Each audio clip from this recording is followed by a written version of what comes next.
His forward steps took him backward in time, moving in reverse to his half-forgotten past, to those happy days when he'd been in love. The big square concrete pavers were cracked and dark under his feet, while the trees, disturbed by rain, were rustling all around him.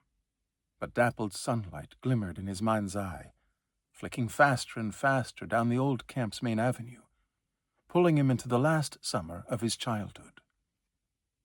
He stopped at the intersection where the path to the mess hall went off to the left, the trail he remembered leading to the unfinished barracks. Had they ever been finished? Went off to the right, and the once broad avenue of pioneer heroes led straight ahead to the main square in the center of camp.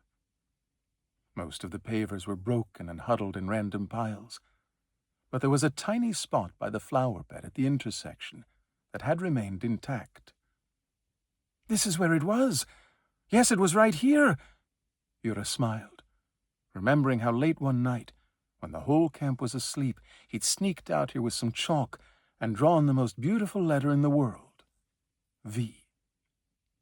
Then the following morning, as they were going to breakfast, all the kids had tried to guess the shape drawn around the letter V.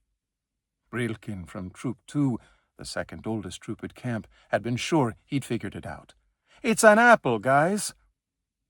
"But what type of apple starts with V?" asked his troopmate Vasya Petlitsyn.